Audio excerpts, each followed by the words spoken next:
Music matters. Ice Meez, man, how you doing? I'm all good. How you doing, brother? I'm doing good, bro. I'm doing good. I appreciate you coming on the show, man. Man, appreciate you having me, for sure. Of course, dude. Of course. How you doing today? Man, I'm blessed, man. I'm chilling, enjoying this Sunday. Yeah. Taking it easy. The easy Sundays come far and few between nowadays. You got to enjoy them. Blessed to be here, though. Yeah. That's what it's all about. Oh, 100%, 100%. So, my introduction to you was I saw you play live, and then I came up to you after, introduced myself. Right. At a so I was at that show because I know Kid Lords. They played after you guys. So I came up and I watched your set though, and I was super impressed. Man, thank you, brother. Yeah, of course, man. But so I saw your stuff, and then I checked it out after, like in the parking lot. I was on my phone. I'm like, oh, I was like, damn. Man, that's what's up. Man. Yeah, but I think what really like caught my eye about your performance was just your presence and stuff. So first thing I wanted to ask you, kind of on that note, was like, have you been performing for a long time? Like, how'd you first get interested in performing? Well, I know my mom would want me to say it. When I first started performing, man, I was super young, and my mom got us into a Black Expo when I was a child in Indiana. And, that was kind of my introduction into doing the music and whatnot. And she wrote all the raps for us, and we went on stage and did that, and that was my first introduction into being in front of a big crowd. But then ever since then, I just kind of got used to it and got more comfortable, and I've been doing it ever since then. You know what I mean? Yeah. And you said that was in Indiana? Indiana, yeah. Did you grow up out there? For a portion of my childhood, yeah. Originally, I'm born in San Francisco, but my father's side of the family is from Indiana, so I lived out there for a piece of my childhood, and then we moved back. Okay. So did you get interested in performing first out there or here in the city? That was my introduction to the performing, but I probably got more interested in it when I got out here and kind of just started feeling out, like doing music and seeing people gravitate towards it and all that type of stuff. So in the beginning, like in that very first performance, I froze. I was scared. I was in front of a bunch of people. I was super young, so I didn't necessarily want to do it after that. You know what I'm saying? Because I'm like, man, it's a big crowd. I don't know how I'm supposed to react to all these people. But then eventually I got comfortable, and I found a love for it, and I started doing it after that. Of course. It's like an unnatural thing to do, I feel like, performing in front of that many people. It's like, it's so different from like an interaction. Like, for example, like you and me, this conversation we're having right now, that's a one-on-one thing. I can look at your face and see your reactions. When you're in front of 100 people, man, you don't know what every one of them's thinking, so it's just overwhelming. You're looking at 100 people's reactions, and they say you're supposed to picture everybody naked. Yeah. That's kind of weird. I was probably like 6, 7 years old. I don't want to see a whole bunch of old people naked. So it was weird. But I didn't get used to it, initially. But eventually, it's a comfort thing. And being in front of people, it comforts me. And I like to see the reactions of the crowd and all that type of stuff. So me doing it now is fun. But in the very beginning, it was kind of nerve-wracking. When you see, like, the reactions of people in the crowd, do you try to work off their reactions? Like, for example, if you see certain people, maybe they're, like, they're in a more relaxed mood or whatever, they're not really turning up as some other side of the crowd. Will you kind of gravitate towards them and try to get them more excited? Like, try to read the room? Yeah, for sure. But my main thing is when I'm on stage, I want to be... One thing I noticed about going to other people's shows and all that stuff too is if you on stage and you look like you're not having fun, the people in the crowd ain't gonna have fun with you.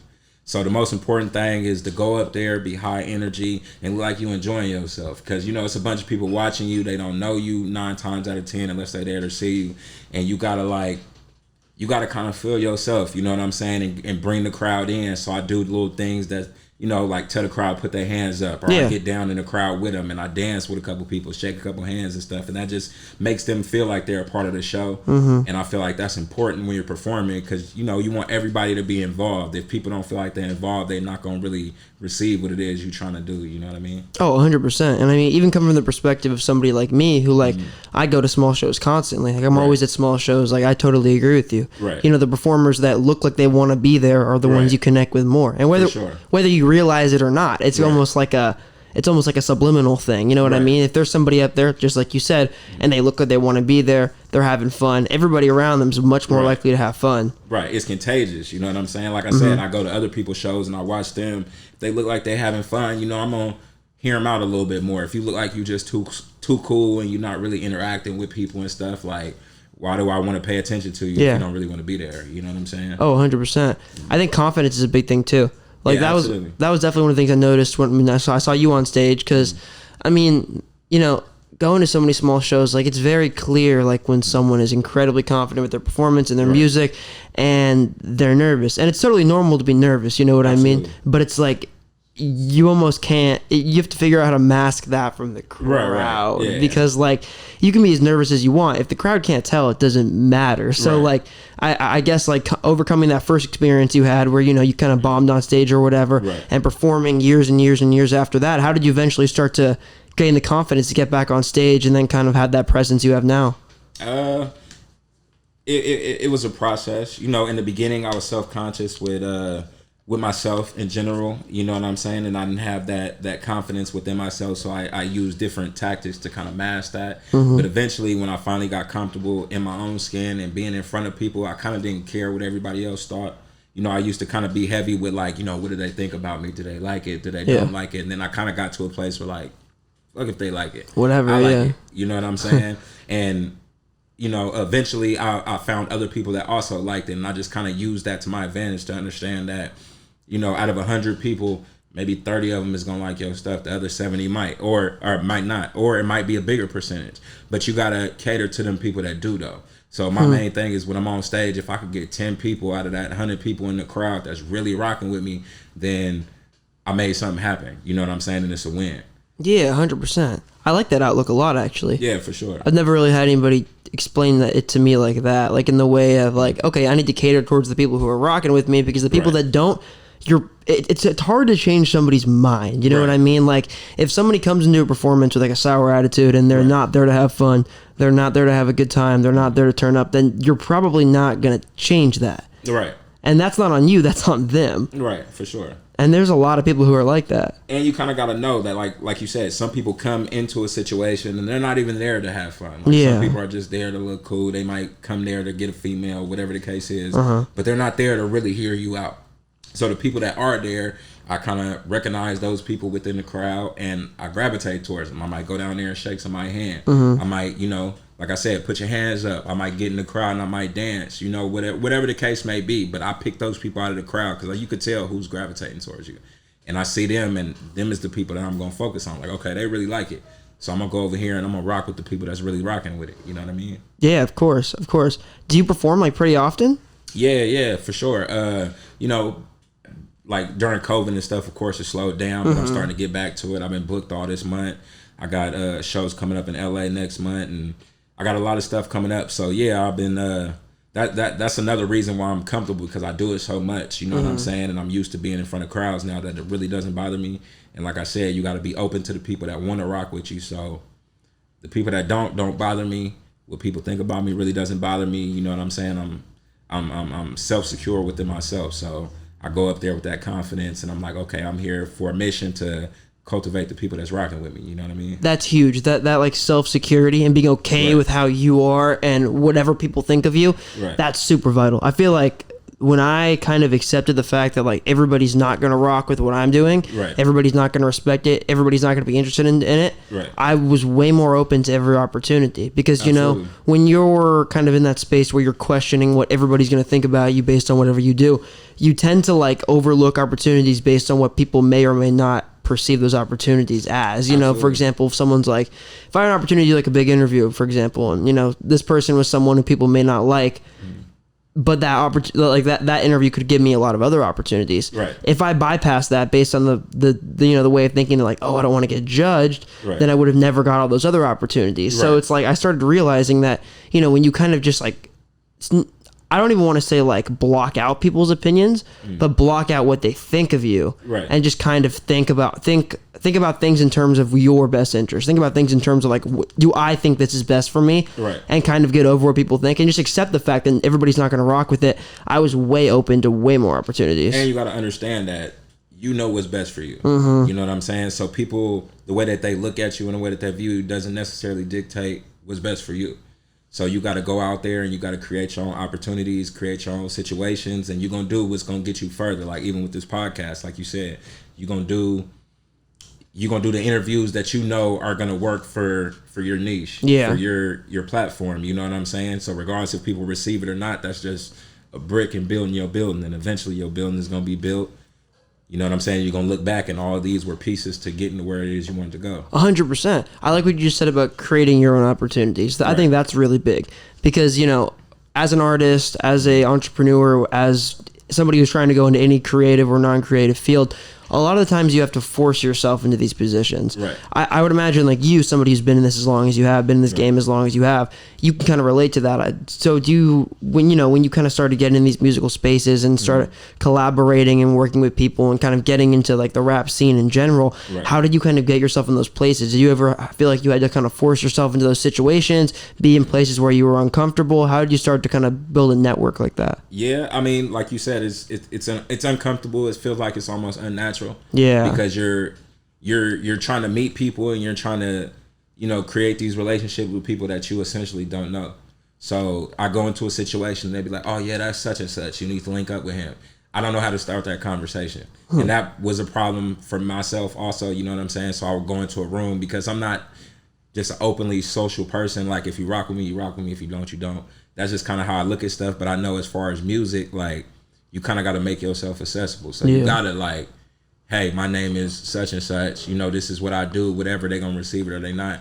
So initially it feels unnatural, but that's something that I had to get out of my own shell and I had to go back and do and feel kind of comfortable with, is talking to people, meeting people, shaking hands, you know, and building those type of relationships because like you said, that's going to further your career or whatever it is that you're trying to do, that's going to further your situation. So I've had to do that a lot, and I feel like I'm getting a little bit more comfortable in it. But you know, on another side, though, that's also what managers are for. Yeah, you know what I'm saying. You get you a good manager, and you're an artist. You necessarily don't have to talk. Like I walk in here with my manager, and my manager is gonna make all these connections for me. You know what I'm saying? And I'm just kind of the artist. But at the point that I'm at, I've went through different management and all that stuff. So now I'm kind of back to the point where I got to build those relationships, and it's been working.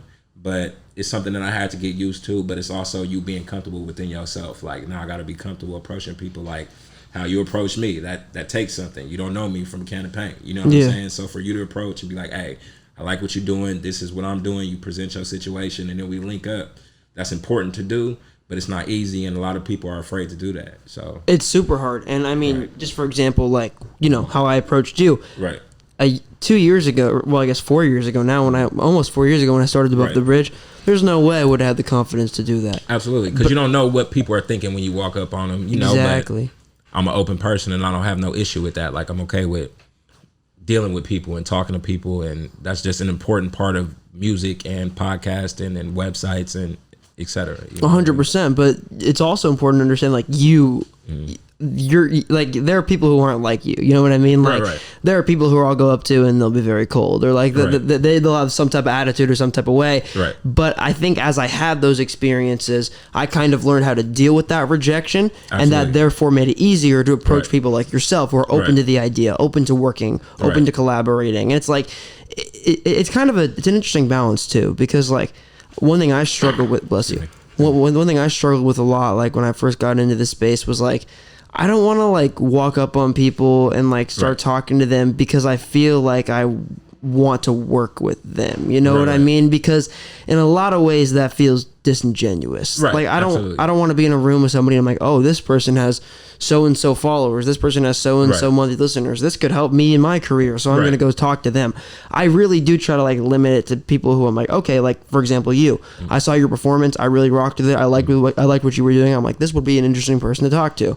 But it's hard, it's a hard balance, you know what I mean? Because it's like you want to be genuine, but you also want to put yourself in those opportunities. But you know, on the flip side of that, one thing that I don't like about a lot of artists is they're egotistical. 100%. You know what I'm saying? You might run into somebody and like you said, you don't want anybody to feel like you're trying to capitalize off an opportunity. Like, hey, this is such and such. I need to talk to them because it's going to help my platform. Whereas with publications and media, what artists don't understand when they have these type of egos is that we're helping each other. Yeah, exactly. You know what I'm saying? So me sitting down with you sitting down with me, whether how big or small we view each other or whatever the case is, we're helping each other. You're building a platform. I'm being able to let my voice be heard by a new audience. It's a give and take. And then you build the relationships between that. So that's important. So I hate when people are like unapproachable. And that comes with the rap music too, like you said, like how you get into a room, like I said, it feels unnatural. I might go up to an artist that I view as like, oh, Jay-Z or something. Like, you know what I'm saying? And I'm looking at it like, or me approaching him, he may look at it like, oh yeah, you know, he's not the biggest rapper, and me doing something with him is helping him, but it's not really helping me. That's kind of how they view you, as far as when they have an ego, you know what I'm saying? But me in particular, like you said, if I genuinely fuck with somebody and I be like, man, this dude is dope, I want to work with him, or this podcast is dope, I want to be on there, it's genuine, I like what you're doing, hopefully you like what I'm doing, and we can connect and we can build, but it's never no ego. So that's why I never had no issue with people, like, you know, like you said, when you approaching me, I'm not going to be cold and I'm not going to be a certain type of way, because we're helping each other. And I'm blessed to be able to meet people that are willing to put me in those spaces, that want to talk to me, and then vice versa. I'm blessed to be on a platform, et cetera, et cetera. You know what I'm saying? I want to do that because each hand washes the other when we helping each other. 100%. And I appreciate that, bro.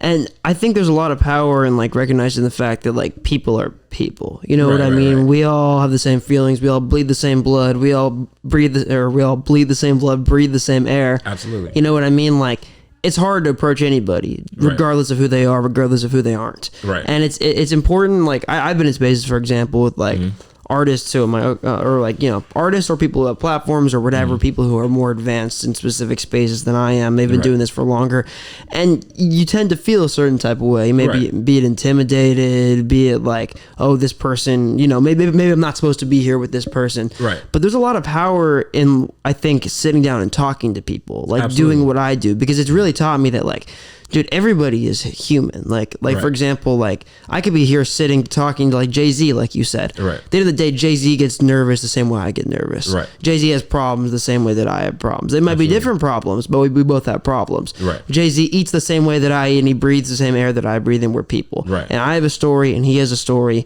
And just because his story is viewed by more people doesn't make it more important. Right. Absolutely. And that's the important thing to, like you said, to understand that we're all humans and we all have a story to tell, whether it be big or small. There's an audience for everybody, and people want to hear that. You know what I'm saying? So you just got to find your niche and talk to the people that are willing to talk to you, and be open with the people that are willing to be open with you, and you're going to find your way. Do you think you always had this mentality, like the anti-egotistical mentality? Because I feel like it's probably a bit easier to have this mentality as someone like you who's been doing this for so long and has seen the people who have an ego burn out. You've seen the people who have an ego be unsuccessful. Do you think you had to develop this, or do you think you always had it like this? And if you do, where do you think it came from? That's a good question. So like I said, I used to have, like, just to be completely transparent, I had self-esteem issues. I recently lost a whole bunch of weight, so I'm down 120 pounds. Good for you, brother. That's awesome. Thank you. I appreciate that. Of course. And that was my that was my flaw that I wanted to hide from the world. You know what I'm saying? So my music, when I was younger, like, I always had a pretty decent following where people kind of knew who I was, and if not anything else, they told me I was good at what it was I was doing. But then I had this flaw that was hindering me from feeling confident within myself, so I would kind of hide behind my music, like, oh, I'm a rapper, you know what I'm saying? But I had the weight issue or whatever, so I had to get that weight off me. But I never had the chance to actually be egotistical and have that type of ego, because I always had something that was weighing me down, so to speak. You know what I'm saying? I had something that I felt like I wanted to hide from the world, and it made me feel a certain type of way. So eventually, you know what I mean, I got to be around certain people. I'm not going to say who, but I got to be around a lot of larger name artists, and I seen how they treat people. You know what I'm saying? And this was still while I was carrying the flaws that I felt like I had issues with, and I'm seeing how they treat people that are less than, or people that they consider not perfect, or smaller artists and stuff. And I just always told myself, like, man, if I ever got to a space where somebody came and approached me and they looked at me like a big artist, or they looked at me like, man, I'm not supposed to be around this person, I would never treat them like that. You know what I'm saying? So that was one thing that I just consciously decided, that, like, put your ego, like you said, we all humans, we don't have no egos. Somebody could come shoot you dead today and you're gonna die just like anybody else. So your ego really don't mean shit. You know what I'm saying? And that's just kind of how I view the world. So regardless of how big I get with the music and stuff, there ain't no ego, because we all humans. We all started somewhere, and we're all trying to get to something. You know what I mean? That's super interesting to me that you said that. Like, I've had almost similar experiences. Like, I've been in spaces where I've been treated like that before, and I feel lucky that the mentality that I adapted from is a similar one. Like, I've always been like, wow, I'm never going to treat somebody like that. But in the same way, I've also, and on the contrary, I'm sure you can relate to this too. I've been in situations with artists that are like bigger, or people who are in media who are bigger, or whatever, who I'm like, wow, they have no reason to treat me well, and they've treated me great. Like they've been super cool to me, super honest, super giving, whatever. And I think I almost have adopted a similar mindset in that regard too. Like I'll be like, wow, like when I get to that level, that's how I want to treat people. Right. But I don't know the exact term or the exact saying, but it was something like, you never want to meet your hero. Oh, I listen to this all the time. This is a McConaughey quote. He says, I think I'm thinking the same one. He says, is this the quote where he talks about like, I'm never going to be my hero, but my hero's always me in 10 years? Something similar to that, but it's like you never want to meet your hero because, I mean, like I said, I might be misquoting the situation and I don't know exactly where I heard it from, but what I took from it was you meet a person that you feel like is larger than life, right? And then you get around that person and you see how that person treats other people. You might treat them like shit. You know what I'm saying? They might not be everything that you portray them to be. That person necessarily might not be your hero anymore. So when you run into people and you humanize that person, like you're not looking at them in the same way. This clock. This clock's going off right now. I don't look away for it. You're good.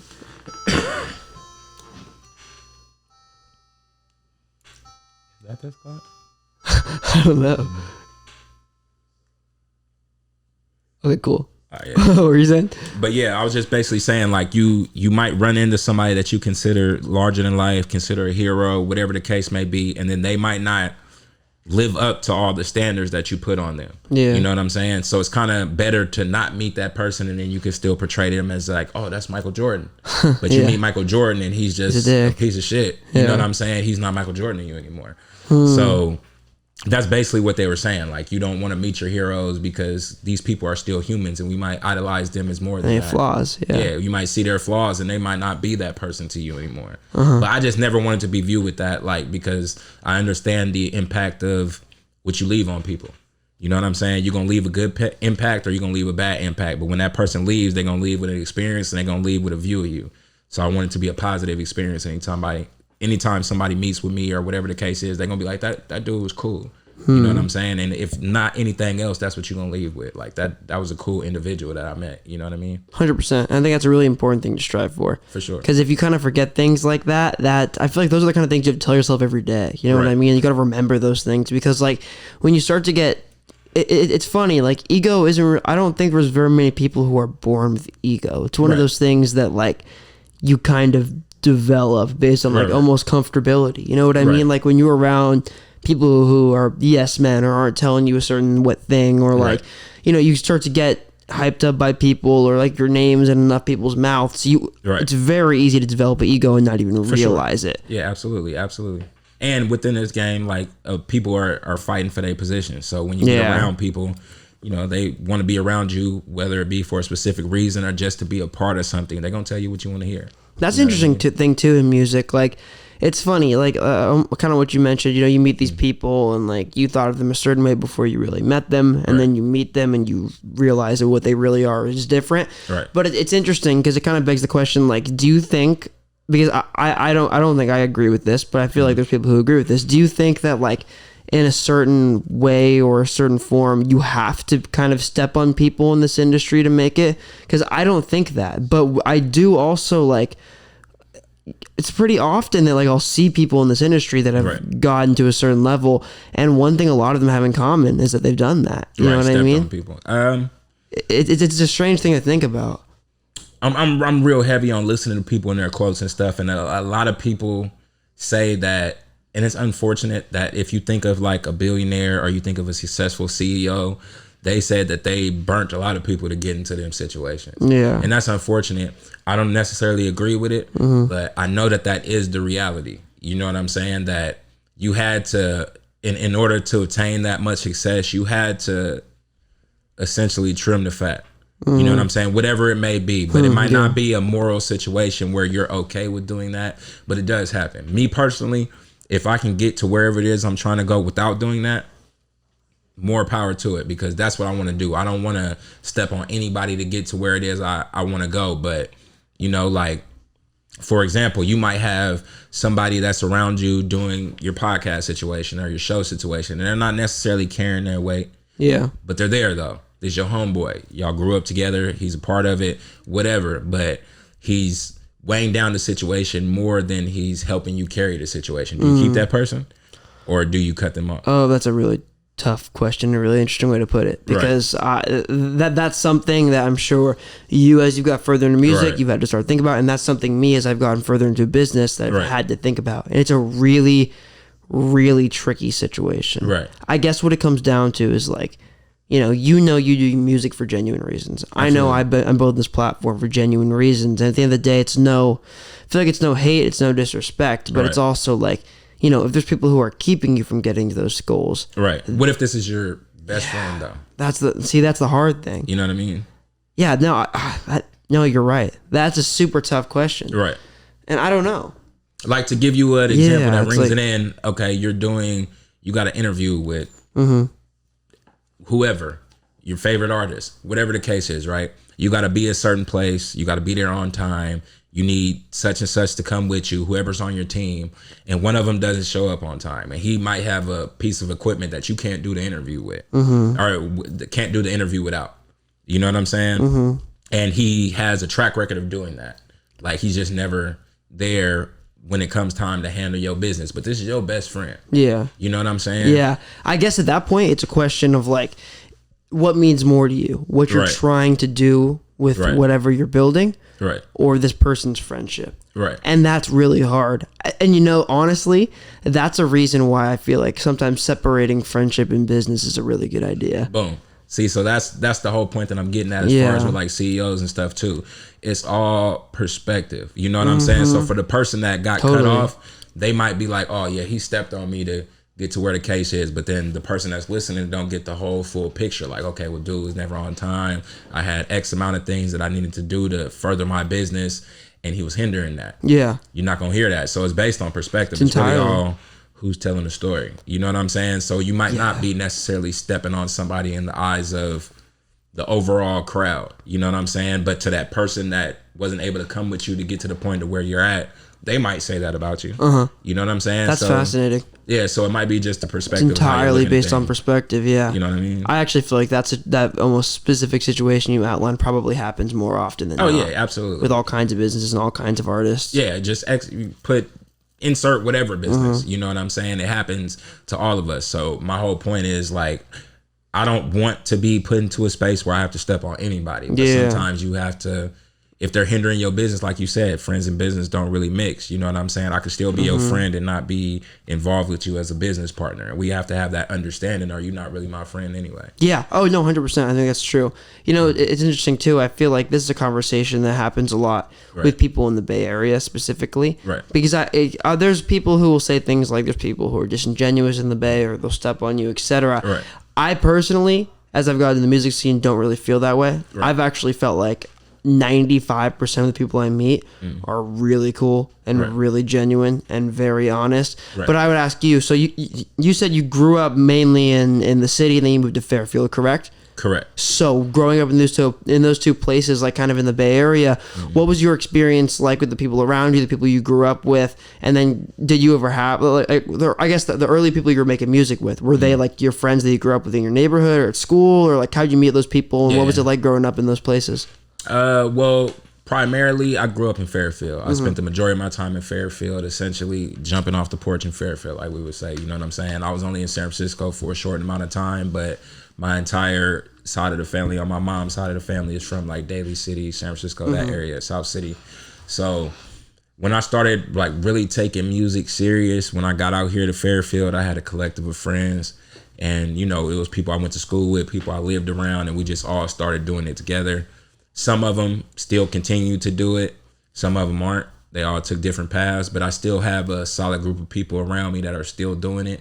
And a lot of those are childhood friends. Some of them aren't. Some of them are still kind of new, relatively new to our circle, but they're people that I deal with, that I'm rocking with. And yeah, just growing up around like-minded people that wanted to do it, it was just fun to us. We piecing up and we buying little programs or whatever. We'll go to my boy house and we just recording because it's fun. Yeah. You know what I'm saying? Until people started seeing some type of success from it and started seeing something that like, okay, we could turn this into something. Before then, it was a hobby. It wasn't real. You know what I'm saying? That's kind of just how I viewed it. But now, like I'm getting to do shows. Like I said, I didn't made decent amounts of money. Like it wasn't nothing crazy, but I've made money to be able to support myself in certain situations. It might not be a all the time thing, but you know, sometimes when I need stuff, music pays for it. And that's what made me start taking it serious. And now I have a collective of people around me that see that and they're starting to do the same thing. So that's why it meshes well. You know what I mean? Were those in the early days, were those people who like got you first interested in music, or what was your kind of your introduction to making music? Like when did you really start putting pen to paper and you're like, oh, okay, I'm going to start trying to take this seriously? Well, that goes back to, like I said, when my first introduction to it was when my mom put us in that Black Expo in Indiana. You know, I just kind of got like a brief introduction into it, and I wasn't super into it because I kind of bombed. Yeah. But after that, though, me and my brother, we just competing with each other. My brother's a real talented artist too. His name's Too Easy. Shout out Too Easy. Shout out Too Easy. And me and him start doing it together on almost on a competitive thing. Like, hey, I'm better than you. Like, you know what I'm saying? And we start doing that, and then we start getting around people that wanted to do it too. And it just turned into something. Like, I can't even explain the exact moment that it turned into something, but we just been doing it so long. And once you start seeing something from it, it turns into something. You know what I'm saying? So that's kind of just the timeline of what happened. But starting was the Black Expo. That competitiveness in music often breeds like such elevated talent. For sure. Because you have somebody against you on your back or whatever, chasing you. You're trying to get ahead of them. It's like, I always want to be better than this person, but not even in like a toxic way. And like we want to grow together. You know what I mean? Yeah, absolutely. Absolutely. If my brother was here, he'd tell you he's better than me, but I don't believe him. And I always tell him like, man, you're not even on this level. That's what that's the competitive thing that me and my brother have, but I love him to death though. But he ain't fucking with me though. No, that's beautiful. For sure. Shout out Too Easy though. He's a super raw artist. Y'all need to check him out. For sure. Shout out Too Easy. We'll put his @ and stuff on the screen right here. For sure. Yeah, I can relate to that a lot. Like I have two brothers. I've grown up with brothers in the same way, and I hope my brother doesn't see this, but I'll be honest, I fucking hate losing to my brother. For sure. Whenever, and I'm the oldest. I got two little brothers, but whenever he beats me, it bothers the shit out of me. I mean, that competitive, especially between boys, that competitiveness is always going to be there. This is my older brother that I'm speaking about, but it's always like I'm better than you. Regardless of what it is that we're doing, you're going to be competitive, especially when you have a brother that's a sibling. So. Especially when you're growing up like that. You know, you're living in the same house as someone. Yeah. Absolutely. Like you just got to, everything turns into a competition. You're a father, right? Yeah, yes, sir. How long have you had kids for? I have one daughter. She's 10. She's finna be 11 June 17th. That's awesome. Good for you, man. For sure. Thank you, brother. That's my biggest blessing. And that's something that also drives me to want to do something bigger than what it is I'm doing. Like I have a regular 9 to 5, but I also have a dream, and I have things that I want to show my daughter, and I have, it's a big world out there, and there's things that I want her to experience. And if I'm able to provide that for her, that's my biggest goal in life. So I guess you were making music before and after you had a daughter. Correct. So did you kind of see like a noticeable change in the way your motivation was when you kind of had a kid and started growing and stuff like that as a man? Like, did you, like kind of what you said, you had more motivation for it because, you had something... You had somebody to provide for, somebody to give something to, somebody to show these things to. Like, did that kind of change the way you looked at music? Absolutely, man. In the beginning, I was, I was into a few things that I wasn't necessarily proud of, and I was in the streets essentially. You know what I'm saying? So the content of my music kind of reflected that. After me having a kid, I understood that eventually she's gonna be able to see what it is I'm doing, so that changed my content. And on top of that, like, I make a conscious effort not to demean women, and I make a conscious effort not to portray myself in a way that's gonna be detrimental to my child. You know what I'm saying? So I make sure that she understands that, and I want to do something that makes her proud. And on top of that, my motivation is just different. For back then, I was doing it for myself, and like I said, now I'm doing it for a purpose, because I want to be able to provide something, God willing, through music that my daughter can, walk around her school and be like, hey, that's my dad. My dad did this, and this from music, or from whatever it was that he was doing, and he did this for me.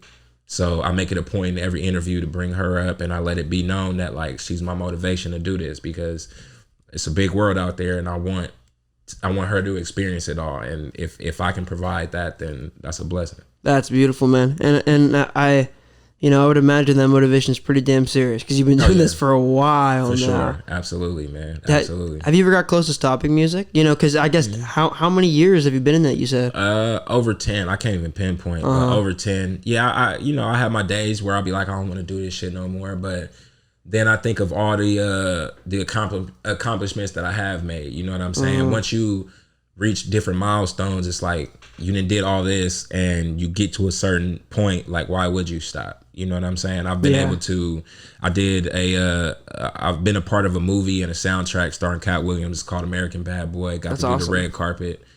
That was dope. You know what I'm saying? I did a commercial, did the scoring for a commercial called Shining Monkey. Wow. That was dope. It's a Walmart product, whatever, for cleaning car detail stuff. I didn't rapped with every artist that I felt like was, as far as Bay Area wise, that I felt like was like somebody that I looked up to. I've been blessed to have songs with them. I've been blessed to do songs with artists and they financially pay me to do records with them and stuff. You know what I'm saying? So for me to make all these strides and then give up, like, what was it for? Then it was all for nothing.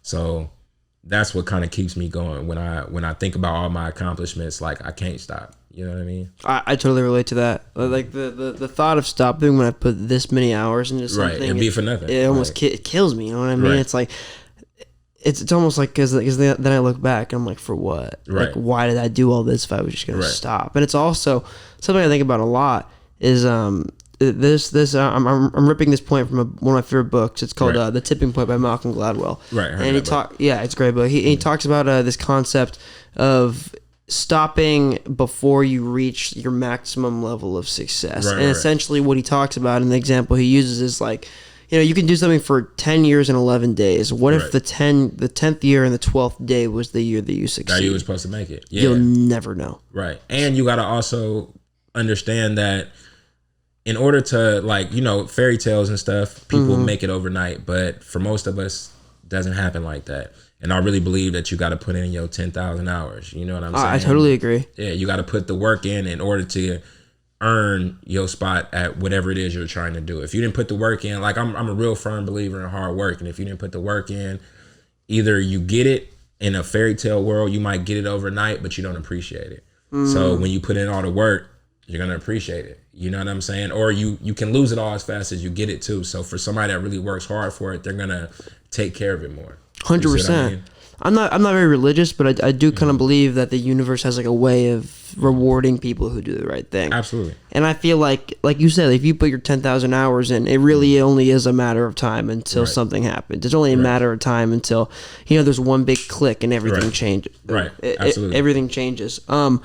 That's another thing I think about a lot too, regarding like artists who quote unquote blow up overnight. It's like every artist who blow up overnight has a 10-year background of working. It doesn't really happen. It seems like it's overnight because that's how they show it to you. Exactly. You know what I'm saying? But you didn't see all the nights that they was working at that. You know what I mean? Exactly. You didn't see all the other names they made music under before. You didn't see all the songs they didn't release before. You didn't see their 10-year marketing plan that they used. It's like there's so much that goes into this. Like the idea that you just see somebody.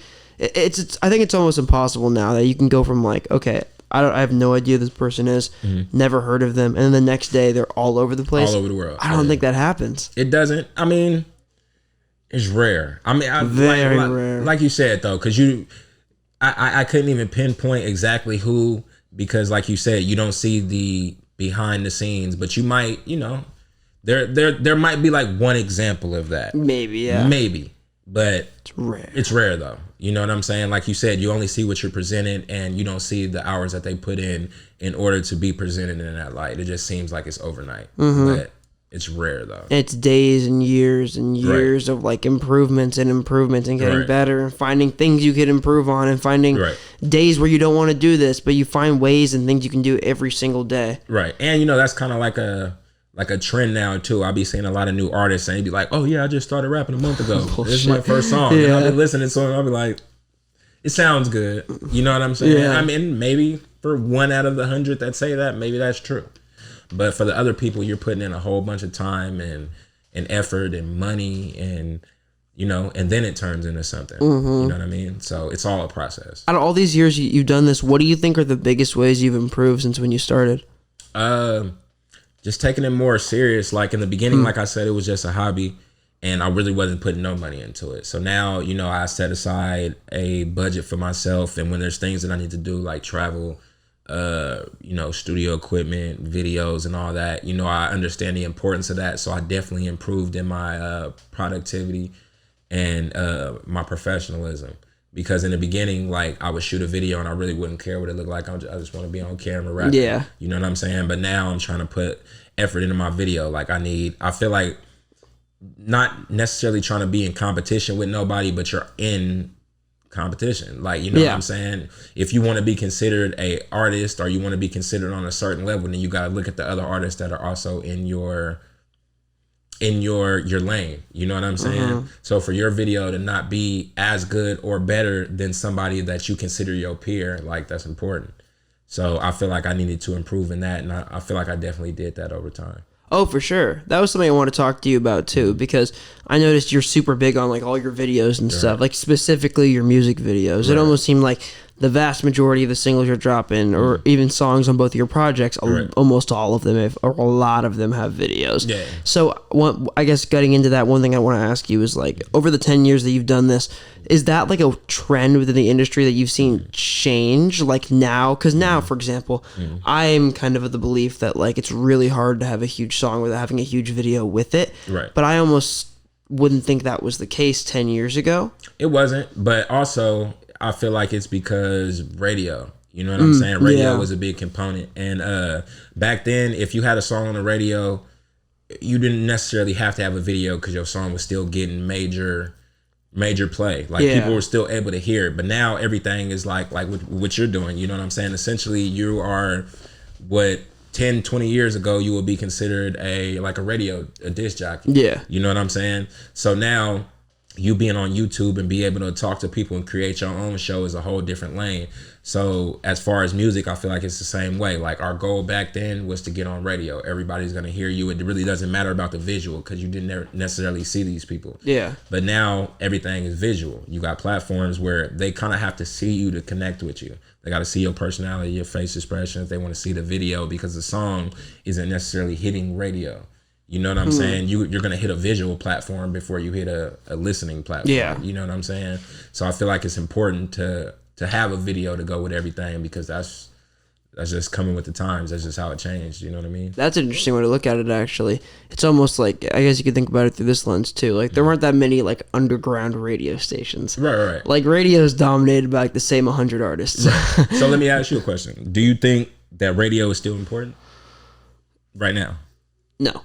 Yes, I mean, because look what you're doing. Yeah, and I wouldn't be doing what I'm doing if I thought it was. Right. I think radio has 10 years at most where it still happens because it's already dying. Right. And TV's dying too. TV's next. Same thing. And I think, like, for example, here's this is going to be a little bit of like insider the way I think about what I do. But it's like what I want to be, for example, in 10 years. It's like, okay, I think the next emerging form of long form content is podcasts. Yeah, I think, and the reason why it is because of the way it's accessible. Right. It's accessible in the same way that radio is, and specifically through the lens of a listening demographic. You know, you can listen to a podcast while you're at work, like you were telling me earlier, or you can listen to a podcast while you're at home do cleaning, like I do every single day, or while I'm driving. Every day when I drive to work, I do the same thing. I listen to podcasts. Right. I listen to probably as much. I listen to a lot of music, and I listen to probably as much podcasts as I do music. Same. And I think it's and so when you think about long form content, right? If podcasts are the future of long form content, what are they replacing? Well, they're replacing TV shows. Right. They're replacing that hour that you would watch Breaking Bad every Friday with a new episode of whatever your favorite podcast is every Friday. So what is going to be the host of those? It's not going to be TV channels. It's going to be like podcast networks. And I think that comes from people like this kind of a far out there example. I don't know if you watch baseball or not. Somewhat, yeah. Yeah, so one of my favorite creators is called John Boy Media. They're just like a baseball, they have like 10 or 15 YouTube channels now, but they're like a baseball media company.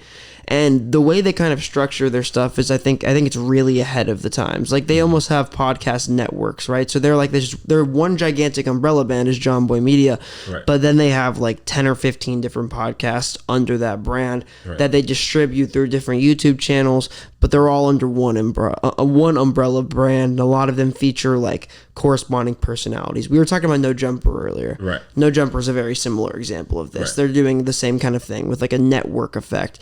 It's like almost like a TV channel, like Fox or CNN or whatever. They have a lot of shows on their channels. Right.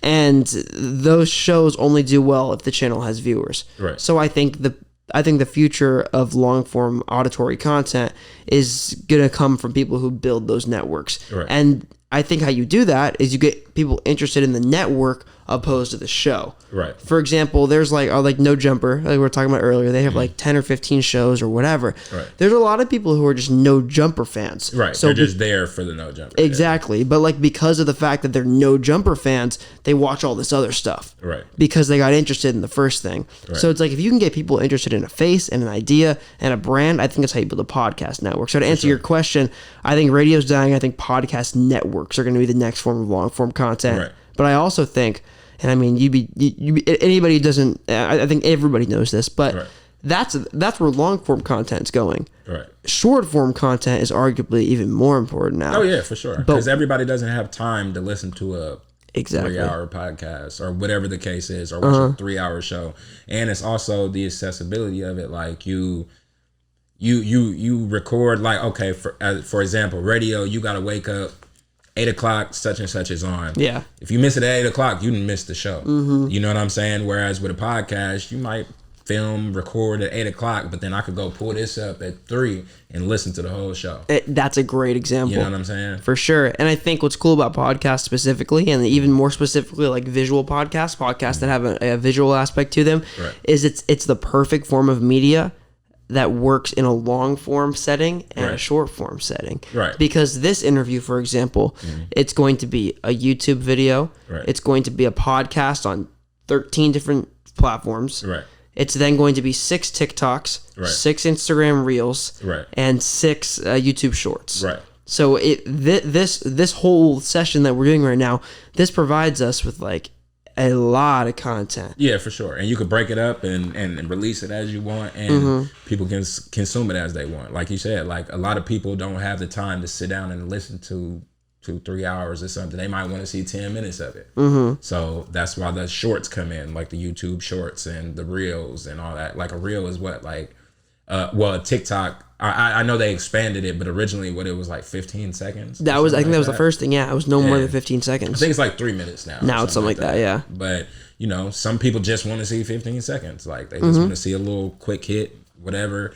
And that provides a whole bunch of different content, and you monetize, and it's lucrative. It turns into something. Exactly. I think you kind of got to be ahead of those trends. You got to like see where things are going and then hop on those trends. It's funny. I told you I was in Tahoe this weekend, and I met somebody.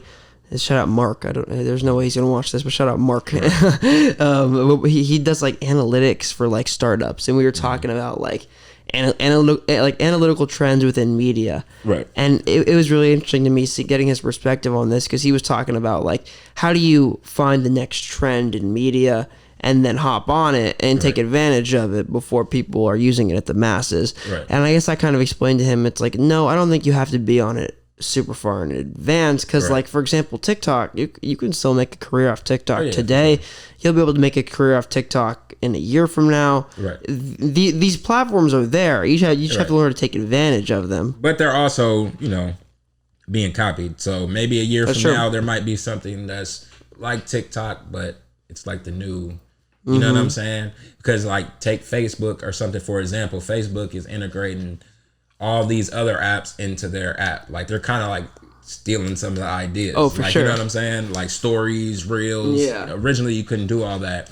Then once all these other apps start coming out, Facebook's like, oh, we're going to add this to our app. You know what I'm saying? So they're trying to phase out everything. So, to your point, yeah, you could create something and be super late on it, but you also want to be early, because there's always going to be a knew something. You know what I mean? I think it's super funny that all the social media companies just copy each other. Yeah. Like think about it. They all have stories now. Right. They all have like they all have stories, and they all have like the version their version of TikTok. Right. Yeah. They got the reels. They got the stories. Yeah. Now Facebook has the rooms. I still haven't ever seen anybody use that actually, but that's like Clubhouse. Have you seen that? Yeah. On Facebook, where you could start a room and talk to people. I was like, I've never seen anybody use this, but they all have the lives now too. Lives, you know what I'm saying? It all turns into you're all taking from different ideas, and Facebook essentially is probably the biggest one, so it's probably the hub. So they're kind of just taking everybody's shit and they're putting it all together. You know what I mean? Yeah, exactly. When you like first started, okay, so let me ask you this: like, when did you first start making YouTube videos, or not YouTube videos, music videos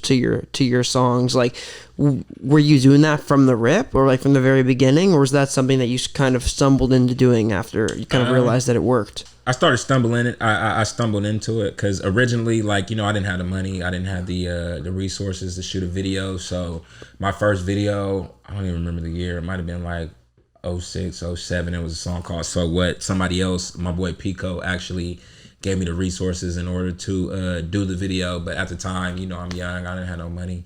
I didn't have the capabilities to do my own videos. But once I seen the reaction of that, I was like, okay, well, they're gravitating more towards that than me putting out a song. So I was like, okay, well, I need a video for these songs because that's what was working for me. You know what I'm saying? And then ever since then, it's just history. That's just what I've been, my formula. You know what I mean? Huh. Yeah, that makes a lot of sense. You mentioned you're still an independent artist.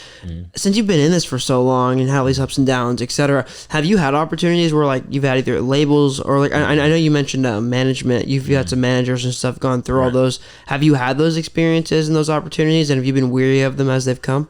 Without saying too much, unofficially, I was a part of a record label for a second. The flagship artist at the time, his name was AWAX, and I wasn't signed to him per se, you know what I'm saying? But, you know, we had a verbal agreement, and I was around him for a while, and that was kind of my first introduction into seeing how labels and things work. And then after that situation ended, I just kind of ran my independent route. And, you know, I'm signed currently to a distribution company, and I'm dealing with them called Valor Media.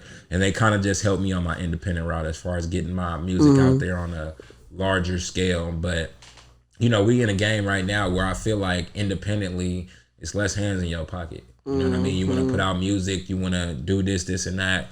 You're going to make 100% of your money with less hands in your pocket. So I wouldn't be against being in a label situation, but just the right situation hasn't presented itself. But I've had offers, you know what I'm saying? But nothing that was eye-catching, something that I really just wanted to do. You know what I mean? So until that moment does come, I'm just kind of doing what I'm doing.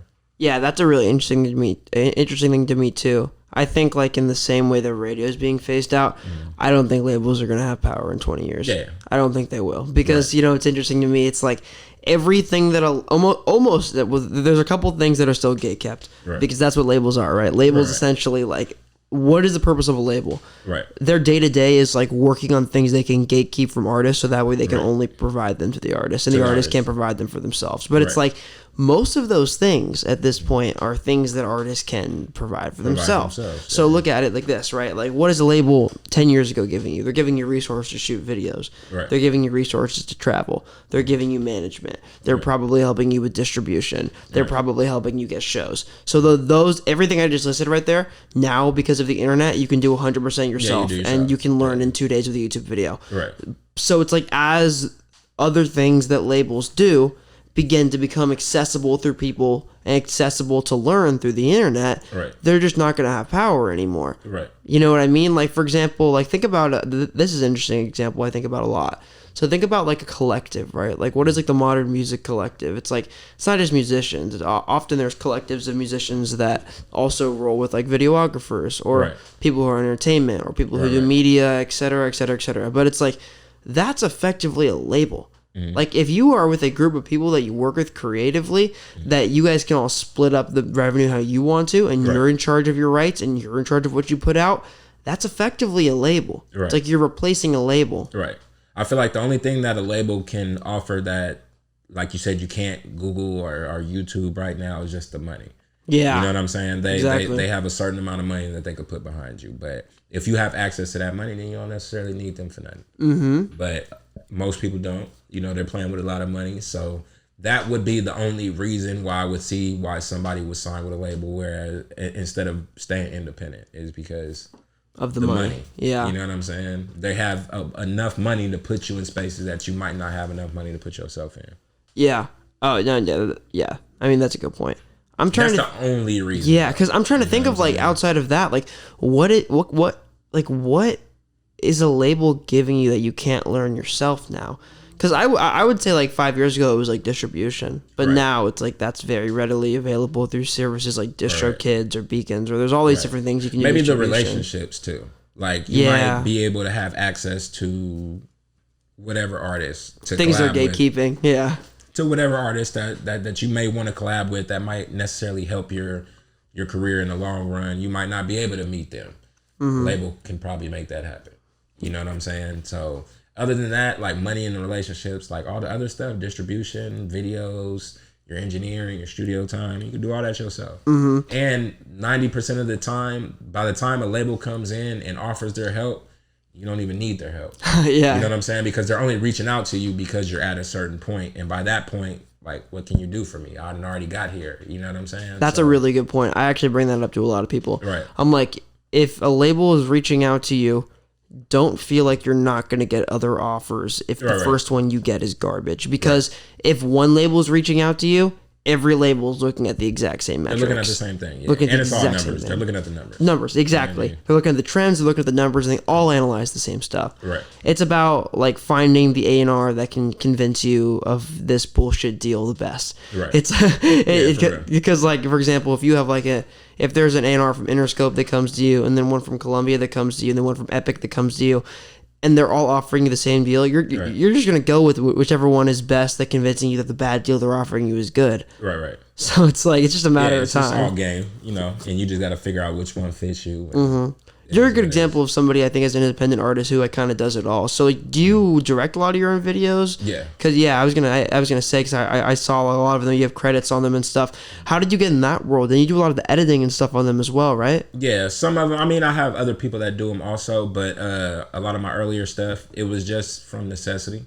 Mm-hmm. Like I got tired of paying everybody to do stuff for me, so I was like, why don't I buy a camera? Then, like you said, you can, you know, essentially YouTube University anything. You know what I'm saying? I could look up how to work this camera, shoot my video. I could hand my camera off to somebody and film me real quick. Mm-hmm. And it was just, it just kind of came from... I'm going to move this up real quick. Yeah.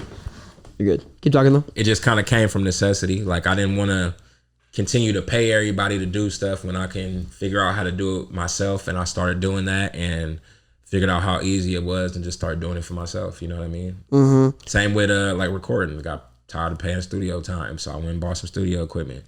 Boom. So you do all your own engineering and all your own recording yourself? For the most part, yeah. I found a few dope engineers on the way, and if I want a certain sound and I'm really passionate about a song, then I spend a couple dollars and get them to do it.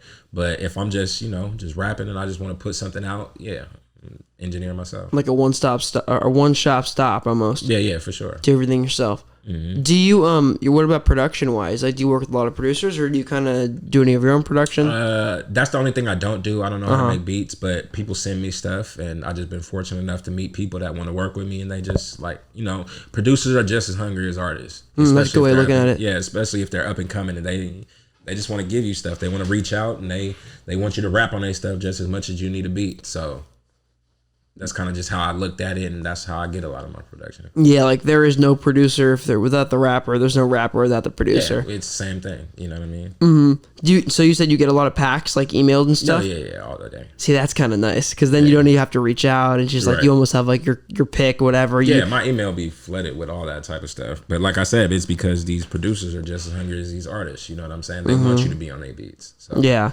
Do you, I guess I would ask you too. So you have 2 full projects out, correct? Or like a mixtape and an album, right? I have. See, all of them aren't all on the internet, but all together, I probably did maybe 5. So I did Cold Game, then I did one when I was on Pyrex called I Be a RX Boy. Then I have another CD called Corey. I got a CD called Dissolution. and then Cold Game. Yeah, so probably like 5 projects, and then I kind of shied away from doing projects and start dropping singles because I feel like people's attention span is so short. You know what I'm saying? That I could take 15 songs, and instead of giving 15 songs to somebody at once, I could spread it out for 15 weeks. Give somebody a song a week, video a week, or song a month, video a month, whatever. And, you know, you can keep their attention a little bit longer. It's easier to digest that way. Yeah, exactly. Because if I give you 15 songs, you might listen to the 15 songs, but after a month, all 15 of these are old.